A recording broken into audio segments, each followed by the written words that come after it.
We're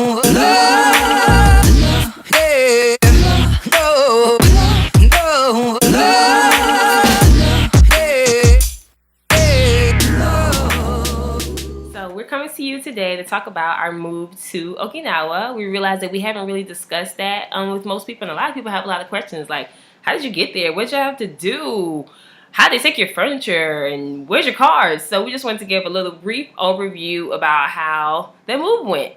First of all, I do want to say this is our actual 4th duty station. So we're not new to this. We are true to this.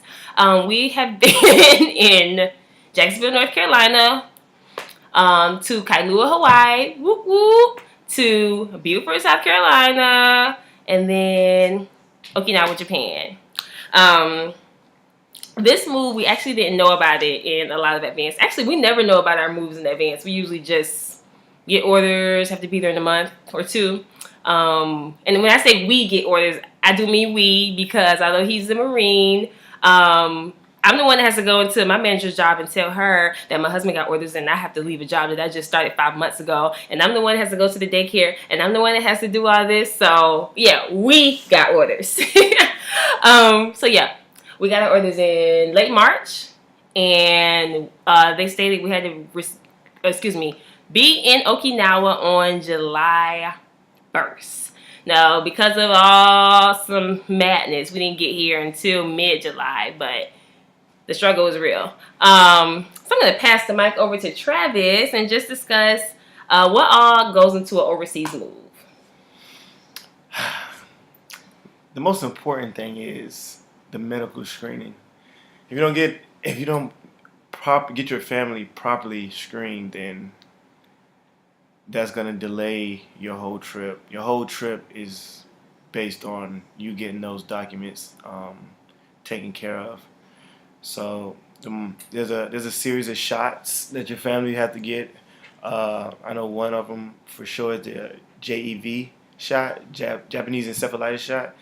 I can't remember the other two. Maybe hepatitis? Yeah, I think you got to go back. I think it's November. You got to go back and get another It's October. One. But the kids don't have under a certain age. The kids don't have to get JEV, so they were all good. They had to get like 1 shot, and then Cyre and her mother had to get like 3 or 4 shots, and they still got to get more shots. Just want to make sure none of your family member has anything like asthma, or if they do, they want to be able to treat it over here.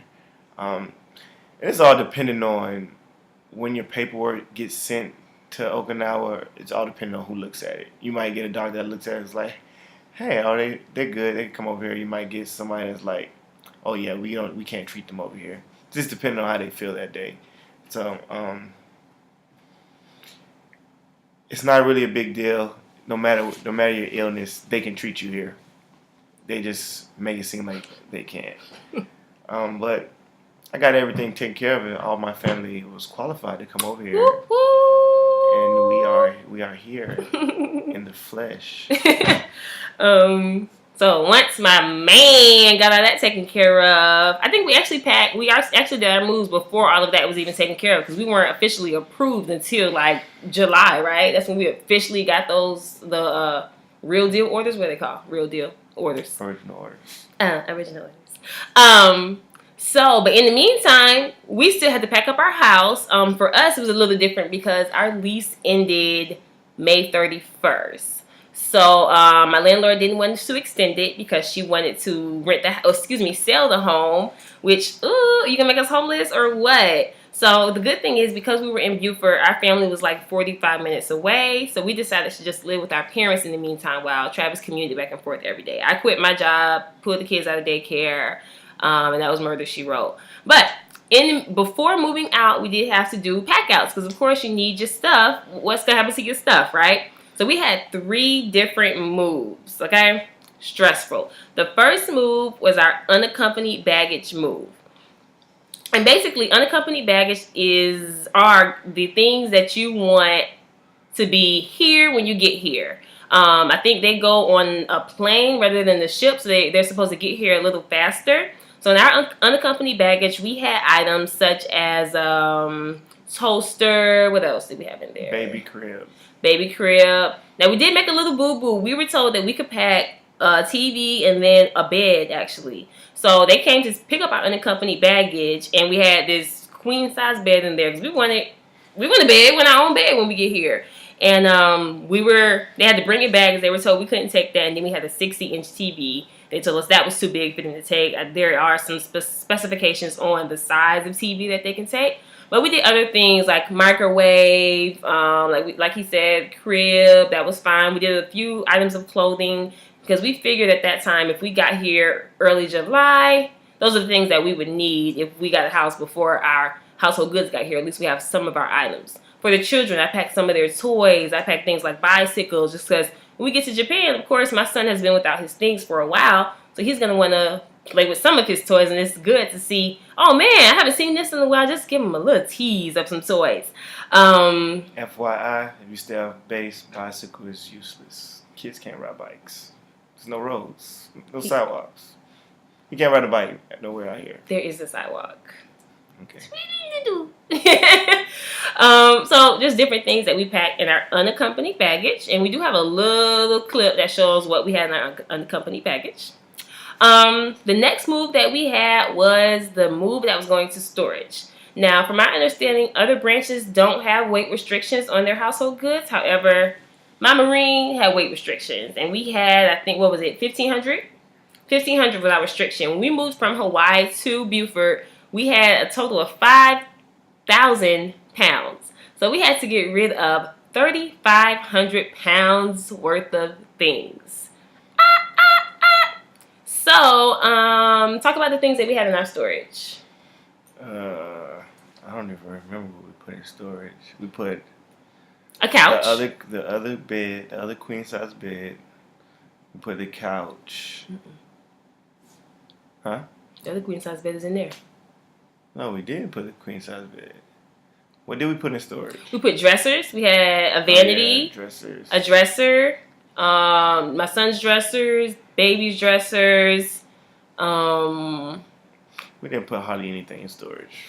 That's why we were overweight. Yeah, so we were a little stubborn, and we were like, you can't tell me what to do. I'm taking my own bed because I'm not sleeping on those government beds.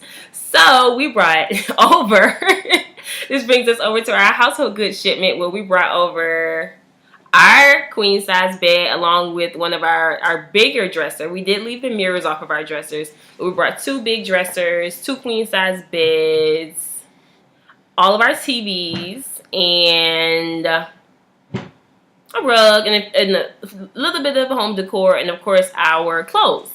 We got 5 people. We went overweight. Now, as far as us going overweight, we didn't get charged for it. I wouldn't say, I'm not telling you to go do that because I heard that some people get charged and some don't. So that's just up to you. Don't say you heard it from me, okay? But I know that we didn't get charged for it. Yet. The Marine Corps always get theirs. So maybe they get it eventually. We also wanted to discuss vehicles coming over to Okinawa. When we received our orders, it was from our understanding that we could not bring vehicles over here. So Travis, you want to talk about your vehicle? I don't want to talk about it. Okay. Well, Travis had a 2011 Chevy Silverado. That was his baby. He got his vehicle after one of his deployments. He loved it. Sorry, but my boo-boo had to sell his truck. So he got rid of it before we came. It's not funny. I don't know why I'm laughing. It's not funny. It's not funny at all. It's not funny at all.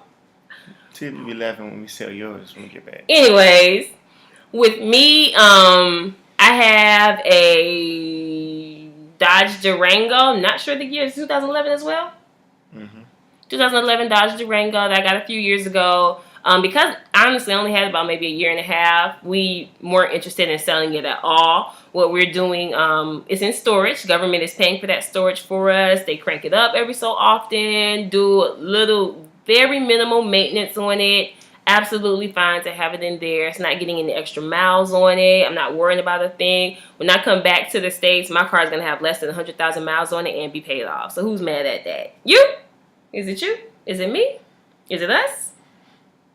So, basically, that's the very, very minimal and brief details of our PCS move and different things that we had to do.